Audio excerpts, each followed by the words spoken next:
MovieWeb.com.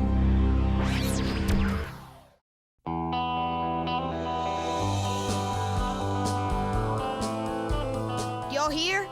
Daddy Roger and him shot him a Negro.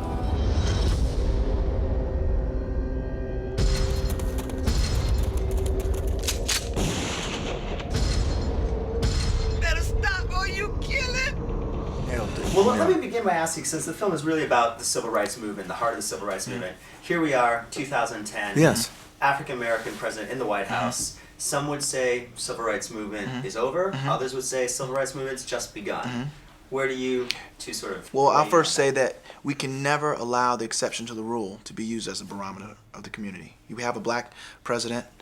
We have more PhDs than we've ever had. We have more master's degrees, more doctorates than we've ever had, but yet we have more incarcerated. We have more dropping out of school, more miseducated. We have higher unemployment rate than we've ever had. We have more disease in our community than we have ever had. So I would say that now is the time to really look at the injustices that surround us, especially in the black community, and say, what can we do to build a front against those injustices? Right. The civil rights movement is continuous. It did not end when Dr. King was assassinated. It did not end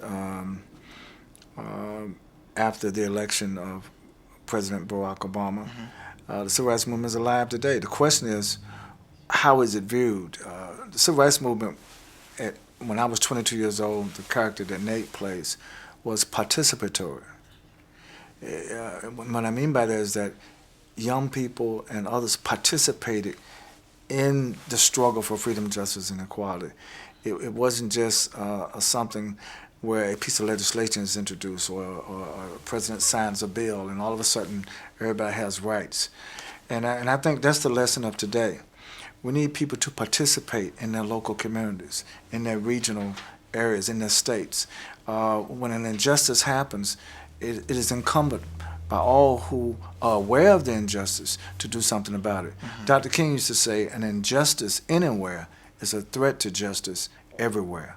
And that is the sense that we need today. And I'm hoping that Blood Didn't Sign My Name will remind people, not just of the past, but would prick their conscience to ask the question today, why are we so tolerant of injustices in 2010? Did you feel a lot of pressure, Nate, to, with Ben on the set, to really do the character right, and really, was there a lot that he was able to kind of tell you and help you with? Well, I didn't feel any pressure to portray him because I felt like his history is so rich with encouragement. His great-great-grandfather, John Chavis, was an educator in the 1800s who was beaten to death for teaching slave children to read. He was educated. I believe he was born free. Right. An incredible man, incredible legacy this hero, Dr. Chavis, has in his family. So I felt more of the urgency of capturing his ideals and getting him into a form of media where we can use it as a platform to say, okay, these are the injustices we're facing now. This is how he did with it then. When we have a problem in 2010, what is the first thing we do? I mean, I just was reading today with President Obama dealing with the budget. They're talking about what we did in the 90s when we had the budget crisis and how we overcame a lot of the issues. So we look to the past to say, okay, this is how it was done then. Okay, how are we doing that now? What are some of the things he's bringing to the table now? And I think we have to do the same thing for injustice. How are these injustices viewed then? Okay, now let's look at the injustices now. How will we find the models from the past, and the model being in Dr. Benjamin Chavis and his plight as a student leading students? How do we take that into 2010 and deal with the fact that 50% of our brothers and sisters are incarcerated? You know what I mean? How do we deal with that? How do we deal with the rampant HIV in the community? How do we deal with that? How do we deal with the dropout rate at 50%? How do we deal with that?